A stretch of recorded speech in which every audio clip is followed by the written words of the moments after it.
प्रभु यीशु मसीह के अति सामर्थी नाम में आप सभी बहन भाइयों को जय मसीह की। और आज मैं प्रभु यीशु मसीह के सामर्थी वचन को, परमेश्वर के सामर्थी वचन को आपके सम्मुख लेकर आई हूँ। और आज हम देखेंगे पहला राजा 17 अध्याय और उसकी 8 से 16 आयत तक देखेंगे। कितना सुंदर परमेश्वर का वचन है। और उसको हम देखेंगे कि एलिय्याह और सारपत की विधवा के बारे में लिखा है। तब यहोवा का यह वचन उसके पास पहुंचा, चल सीदोन के सारपत नगर में जाकर वहीं रह। सुन, मैंने वहां की एक विधवा को तेरे खिलाने की आज्ञा दी है। यहाँ पर हम देख रहे हैं कि 8वें वचन में हम देख रहे हैं कि एलिय्याह नबी को परमेश्वर का वचन पहुंचा है और परमेश्वर जो है उनको आदेश देते हैं कि तू जा और सीदोन के सारपत नगर में जा और वहीं पर रह। और मैंने जो है एक विधवा को जो है तेरे खिलाने की क्या है आज्ञा दी है। तो क्या होता है 10वीं आयत में हम देखते हैं कि वो वहां से चल देते हैं। परमेश्वर की आज्ञा का पालन करके एलिय्याह नबी सारपत के लिए निकल पड़ते हैं। अब जब वो सारपत नगर पहुंचते हैं तो देखते हैं कि नगर के फाटक के पास जब वो पहुंचते हैं तो उन्होंने क्या देखा कि एक विधवा जो थी लकड़ी ली गई थी। और जब उन्होंने उस विधवा को देखा तो उस बहन से वो कहते हैं कि उसको अपने पास बुलाते हैं और कहते हैं कि तू किसी बर्तन में मेरे पीने के लिए थोड़ा सा पानी को लेकर आ।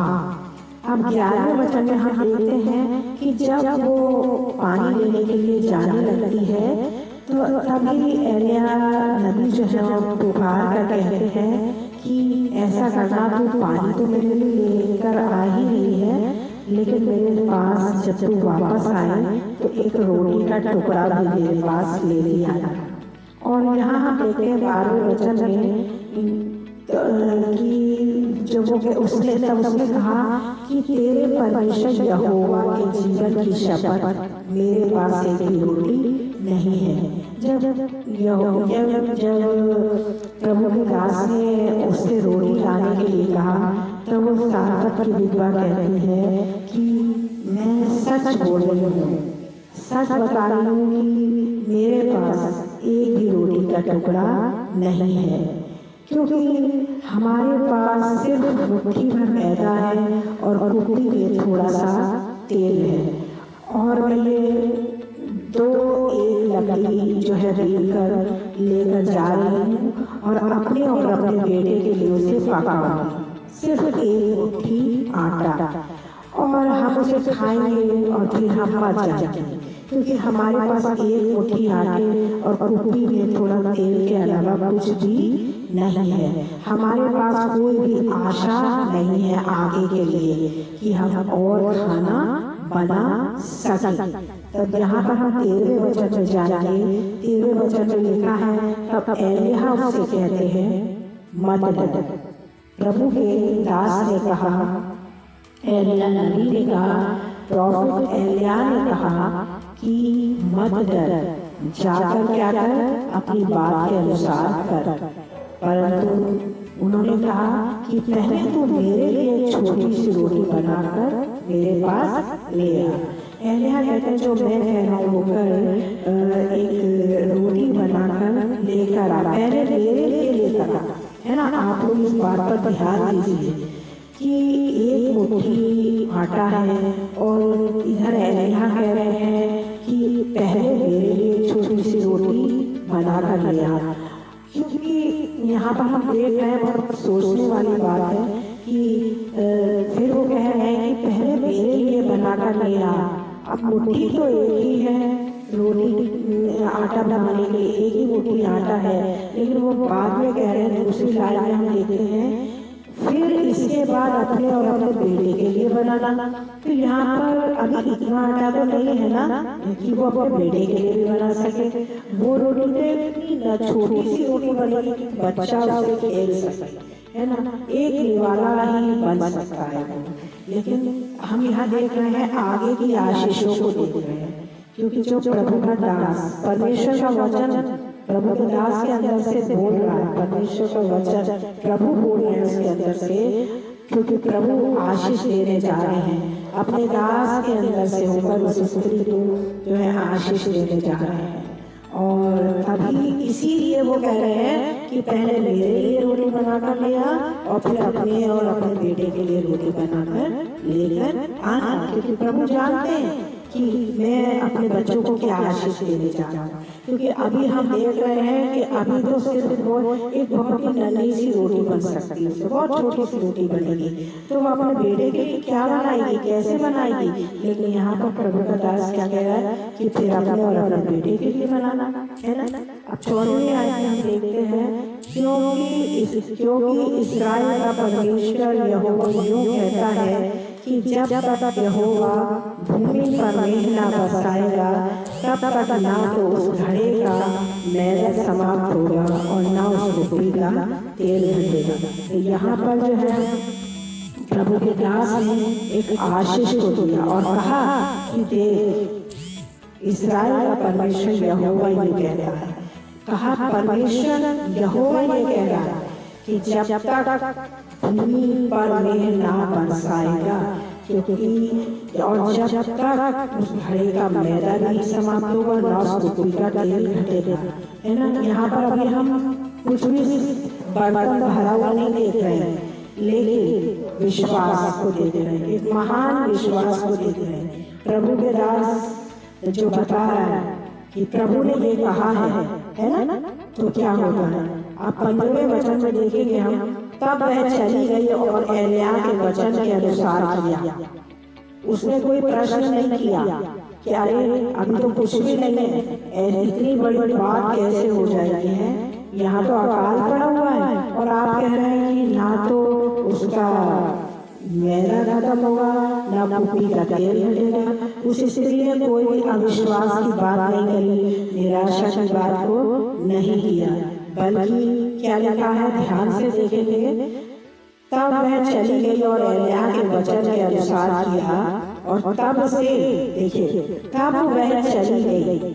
आज आप भी जब प्रभु का वचन आपके पास पहुंचता है, प्रभु का वचन प्रभु के दास दासी के द्वारा बातें करता है, प्रभु का वचन आप जब बाइबल पढ़ते हैं, परमेश्वर के वचन को पढ़ते हैं, उसके द्वारा बातचीत करता है, तो आप निराश ना हो, निराशा की बातें ना सोचें कि अरे अभी तो ऐसा है, मेरे साथ ऐसा है, मैं तो बीमार हूँ या मैं तो कमजोर हूँ या मैं असफल हो गया हूँ या मेरी आर्थिक स्थिति ऐसी है, तो ऐसा कैसे होगा। जब परमेश्वर का वचन आपके लिए आशीष लेकर आए, जब प्रभु का वचन आपके लिए आशीष लेकर आए, तो आप उस पर अविश्वास न करें बल्कि विश्वास करें, क्योंकि विश्वास जो है हम देखते हैं, विश्वास जो है वो चीज़ कहलाती है जब हमारे सामने वो चीज़ है भी नहीं, तभी हम उन आशीषों के लिए विश्वास करते हैं, और जब हम विश्वास करते हैं उन चीज़ों को पाते भी हैं। तो जैसे ये स्त्री जो है चली गई और उसने प्रभु के दास के वचन के अनुसार किया और तब उससे लिखा है, जब विश्वास किया लिखा है, तब से वह और स्त्री उसका घराना बहुत दिन तक खाते रहे। यहाँ पर देखिए कहाँ अकाल की स्थिति थी, लेकिन जब परमेश्वर का दास गया वहाँ और परमेश्वर के दास के अंदर से प्रभु ने अपनी बातों को जाहिर किया, परमेश्वर ने अपने दास के द्वारा जाहिर किया, उस स्त्री ने विश्वास किया और तब से उसके घराने को बहुत आशीष मिली और अकाल के समय भी वो लोग खाते रहे, बहुत दिन तक उसका पूरा कुटुंब भी खाता रहा। वही आशीषित नहीं बल्कि और लोग भी आशीषित हुए। जब आप प्रभु के वचन पर भरोसा रखेंगे तो आप भी नहीं, आपका परिवार, आपका घराना भी आशीषित होगा, जो आशीष आज आपको प्रभु देने जा रहे हैं। आज जितने लोग इस वचन को सुन रहे हैं, तो आप निराश ना हो, उदास ना हो। आज प्रभु आपके जीवन में बहुत बड़ा काम करने जा रहे हैं, आपके जीवन के सारे बंधनों को तोड़ने जा रहे हैं, आपको वो आशीषें देने जा रहे हैं जो आपने सोची भी नहीं है। हाँ, आज चाहे भले ही आपको दिखाई दे रहा है कि जैसे इस स्त्री की जगह पर क्या था, अकाल पड़ा हुआ था। अकाल आपके सामने किसी भी चीज का अकाल है ना। आज बहुत से लोगों के परमेश्वर का वचन सही रूप में नहीं मिल पा रहा है, तो आज वचन का अकाल है आपके बीच में। कोई नहीं है आपके बीच में परमेश्वर के वचन को सुनाने वाला। तो आज आप विश्वास कीजिए कि हे प्रभु, हमारे यहाँ हम जहाँ पर रहते हैं, प्रभु ऐसे अपना दास दासी को भेज, अपने लोगों को भेज कि वो हमें परमेश्वर आपके वचन के द्वारा आशीषित हो सके। हम आपके वचन के द्वारा प्रभु हमारे लिए एक ऐसा दास या दासी भेजिए कि हम जो है प्रभु आपके वचन को खाते रहें और आपके जीवन के जल को पीते रहें। और 16वीं आयत में लिखी है, और यहोवा के वचन के अनुसार जो उसने एलिय्याह के द्वारा कहा था, ना तो उस घड़े का मैदा समाप्त हुआ और ना उस टोकरी का तेल घटा। और यहाँ पर देखते हैं कि ना तो उस घड़े का मैदा समाप्त हुआ और ना उस टोकरी का तेल घटा। आज आप परमेश्वर के वचन पर विश्वास करेंगे तो ना तो आपके घड़े का मैदा समाप्त होगा और ना ही टोकरी का तेल घटेगा। और आपको परमेश्वर के वचन को सुनाने के लिए जो है बहुत से जो है आपके लिए परमेश्वर इंतजाम करेंगे। हाँ, जहाँ पर प्रभु का वचन नहीं है वहाँ पर प्रभु का वचन पहुँचाया जाएगा और प्रभु के लोग आशीषित होंगे और हर प्रकार का अकाल प्रभु के नाम से जाता रहेगा। और जहाँ पर अकाल है, जहाँ मरुस्थल है, प्रभु कहता है मैं मरुस्थल में नदियाँ बहा दूंगा, नदियाँ बहा दूंगा। हाँ, आज जिस बहन के पास बच्चे नहीं है, आज दुनिया वाले आपको ऐसे कहते हैं, लेकिन आज प्रभु आपको बहुत ही धन्य माता बनाने जा रहा है, एक धन्य माँ बनाने जा रहा है आपको। और कोई बीमार है उसको एक अच्छा स्वास्थ्य देने जा रहे हैं प्रभु, जो कमजोर है उसको एक अच्छी तंदुरुस्ती देने जा रहे हैं प्रभु, जिसके पास कोई नौकरी नहीं है उसको एक अच्छा बिजनेस देने जा रहे हैं प्रभु, उसको आशीषित करने जा रहे हैं प्रभु जी। जिसके पास रोजगार नहीं है प्रभु की आशीष के द्वारा उसको रोजगार मिलने जा रहा है। बस आप विश्वास बनाए रखें और विश्वास की प्रार्थना को करें कि प्रभु धन्यवाद, आपने मेरे लिए ये काम कर दिया है। जैसे प्रभु अपने सार्थक की विधवा के लिए आशीष को लेकर आए, तो आज मेरे साथ साथ और लोग भी आशीषित होंगे। तो मेरे प्रिय भाइयों बहनों, प्रभु आप लोगों को बहुत बहुत आशीष दे और जीसस लव चैनल के द्वारा प्रभु आपको बहुत आशीषित करता रहे और हम आपके लिए इसी तरह से प्रभु के उत्साही वचनों को, आत्मिक वचनों को लेकर आते हैं। प्रभु आप सभी को आशीष दे। आमीन। God bless you all.